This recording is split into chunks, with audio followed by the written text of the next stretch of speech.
عدالتی اصلاحات کی حد تک آئینی ترمیم پر 3 بڑی جماعتیں متفق۔ مولانا فضل الرحمان کہتے ہیں عدلیہ سے متعلق اصلاحات پر اتفاق رائے کر لیا، دیگر مجوزہ ترامیم پر بھی مشاورت کریں گے۔ سنجیدہ فیصلے کی طرف گئے تو آئین بھی بچے گا اور ادارے بھی۔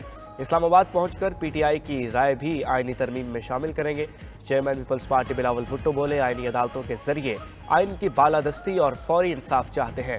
اصلاحات کے بعد عوام کو نظر آئے گا کہ آئین کے دفاع کے لیے کیا کرتے ہیں۔ مناسب وقت پر مجوزہ ترامیم کو دونوں ایوانوں سے پاس کرائیں گے۔ نائب وزیر اعظم اسحاق ڈار نے کہا ترامیم پر مشاورت عوام کی بہتری کے لیے ہو رہی ہے۔ آئینی ترامیم میں کسی پارٹی کا ذاتی مفاد نہیں ہے، چاہتے ہیں آئین اور سول مقدمات الگ الگ سنے جائیں۔ جے یو آئی اور پیپلز پارٹی رہنماؤں نے صدر مسلم لیگ نون نواز شریف کی جانب سے دیے گئے عشائیے میں شرکت کی۔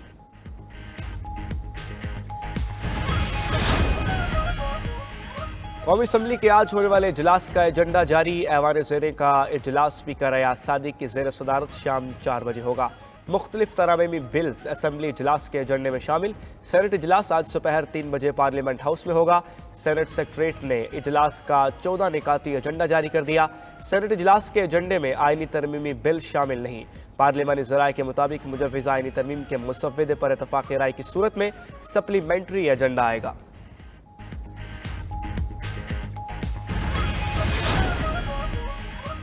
تحریک انصاف نے قومی اسمبلی اجلاس سے متعلق حکمت عملی طے کر لی۔ ذرائع کے مطابق قومی اسمبلی اجلاس میں تمام ارکان شرکت نہیں کریں گے، صرف چند مرکزی قائدین ہی پارلیمنٹ آئیں گے۔ پی ٹی آئی ارکان قومی اسمبلی کی اکثریت منظر عام سے غائب ہے۔ اپوزیشن لیڈر عمر ایوب کا کہنا ہے آج کے پارلیمانی کمیٹی سے متعلق اجلاس میں شرکت کا حتمی فیصلہ بھی نہیں ہوا۔ کمیٹی اجلاس میں شرکت کا فیصلہ باہمی مشاورت سے کریں گے۔ مولانا فضل الرحمان سے آئینی ترمیم کے مسودے پر مشاورت کے بعد ہی اجلاس میں جائیں گے۔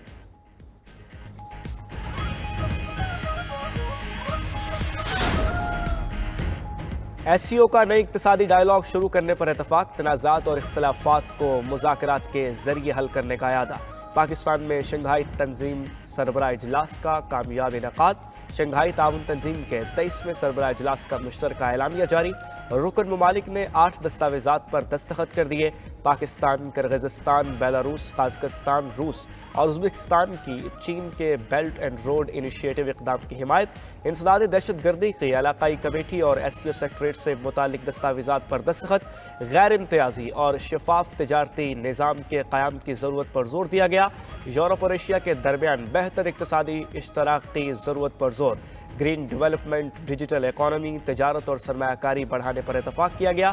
رکن ممالک میں جاری سرمایہ کاری منصوبوں کے لیے ڈیٹا بینک بنانے کی تجویز بھی دے دی گئی۔ تنظیم کے بجٹ کی منظوری بھی دے دی گئی۔ پاکستان نے ایس سی او کی سربراہی روس کے سپورٹ کر دی۔ اختتامی خطاب میں وزیر اعظم شہباز شریف نے تنظیم کے مشترکہ مقاصد کے لیے پاکستان کے عزم کا اعادہ کیا۔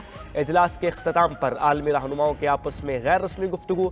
تمام رکن ممالک نے سمٹ کے کامیاب انعقاد پر پاکستان کو مبارکباد دی۔ افغان سرزمین کا دہشت گردی کے لیے استعمال روکنا ہوگا۔ پاکستان خطے میں استحکام چاہتا ہے۔ ایس سی او ممالک دنیا کی آبادی کا 40% ہیں۔ پائیدار ترقی کے لیے علاقائی تعاون اور روابط کا فروغ ضروری ہے۔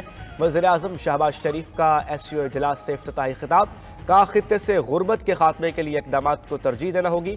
غربت معاشی ہی نہیں بلکہ اخلاقی مسئلہ بھی ہے۔ ایس سی او سے معنی خیز مذاکرات اور نتائج کے خواہاں ہیں۔ علاقائی ترقی کے لیے بیلٹ اینڈ روڈ انتہائی اہم منصوبہ ہے۔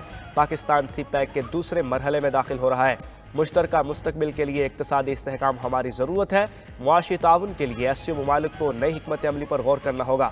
وزیر اعظم نے غزہ میں اسرائیلی جارحیت کو المیہ قرار دے دیا۔